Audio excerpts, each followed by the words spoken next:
How you doing, ladies and gentlemen? This is Lucifer here, business and spiritual consultant. If you're wondering what is Lucifer doing on Earth, I want to tell you. Let me tell you.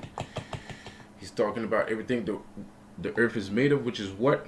Business and spirituality. Yes, sir. Okay, so I'm making some ghetto food right now because I'm hungry and it's getting late and I don't know what to eat, so I'm making myself some ghetto food.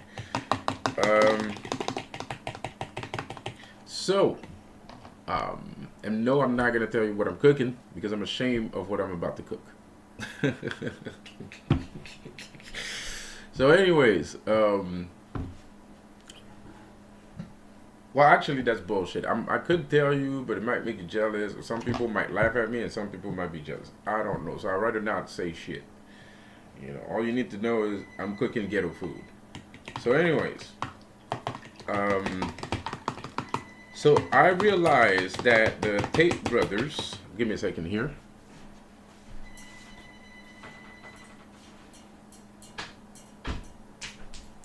So I realized that I made some videos today that are a little bit depressive, you know, and you don't need to worry, you know, about how I feel at the present time. It comes with the territory, especially when you practice magic. Spirits tend to give you a hard time, you know, and sometimes they're right to give you a hard fucking time, and sometimes they're just fucking penises, you know. And right now I feel like it's a bit of both, you know. They're a little bit, they're right, and they're also acting like penises at the same time. So basically that's the gist of it. But what I wanted to say is Andrew and Tristan, you are gods, and it is something to be proud of. And you might feel like, well, if he's a god and he's outside and he's having a hard time, what about us that's inside? Don't think that way. Sometimes it's like that old story of the bad apple. You know, somebody gives you a bad apple. Somebody gives you an apple. It looks succulent. You know, it looks ripe and succulent. You know, and then you eat it and then you die. Or you end up in a coma for 3,000 years until somebody comes along and wakes you the fuck up.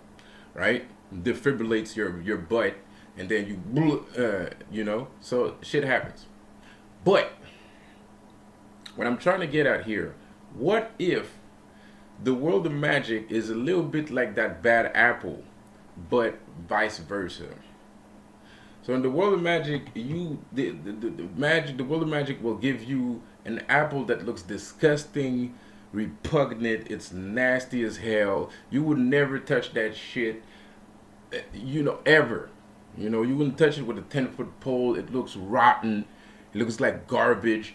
You feel like you're being completely disrespected. You know, you're like, is this guy stupid? He really thinks I'm gonna eat this fucking apple, right? Well, in the world of magic, yes, you should eat that apple, and when you eat the apple, you end up finding out that it is the most delicious apple you have ever eaten in your life. So right now you're getting a rotten apple. But you should take advantage of that rotten apple. Why? Because you lived outside in the matrix, you lived in the society, and there's nothing going on here, man. This is an opportunity. This brief hotel room vacation stay in whatever cell you are is only but kind of like a refresh, you know. It's kind of a refresh. There's something to learn from this experience. There's you guys are gods, and you should exercise your godlike strength. Not fight people in the jail, Don't start looking for trouble. Don't start being arrogant. But expand outside of these walls. You see, in the world of magic, every conversation you have with a person is important. In the world of magic, a conversation that you have with a person reverberates throughout the walls. So, as you speaketh, so shall it be. So speaketh.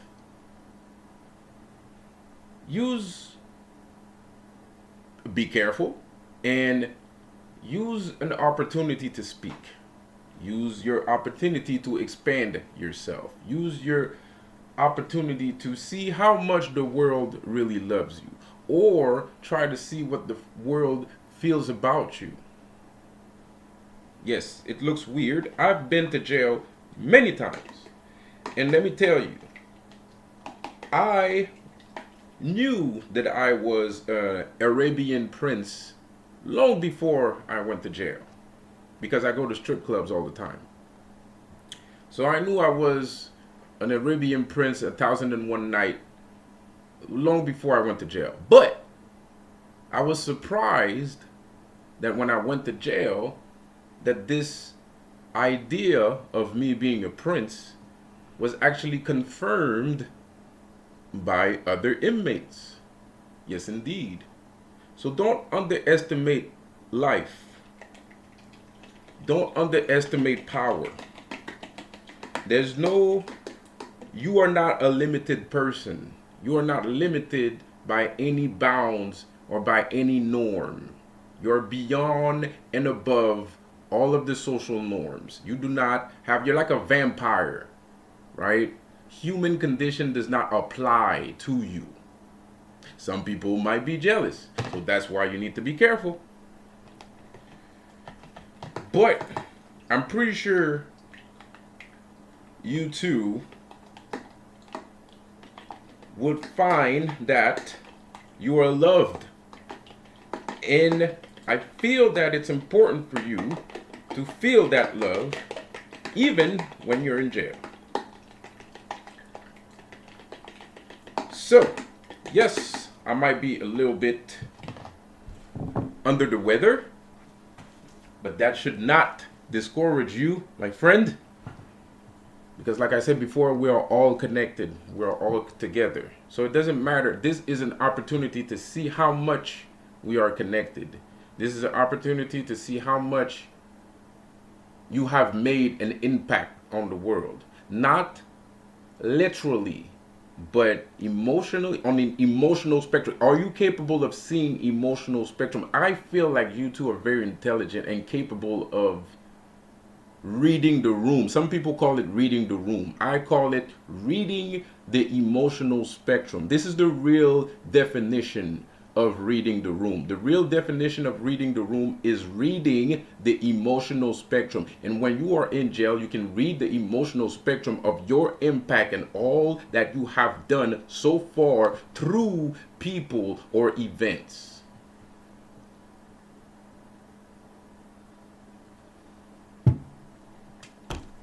So I hope this reaches you. I hope you have a wonderful day and a wonderful night. I don't hope. You will have a wonderful night and a wonderful day. And we will see you soon when you get out. I can't wait. See you guys later. Have a good one. I would make the video longer, but I don't know how long you can hold the cell phone. So, whatever. So, peace. See you later.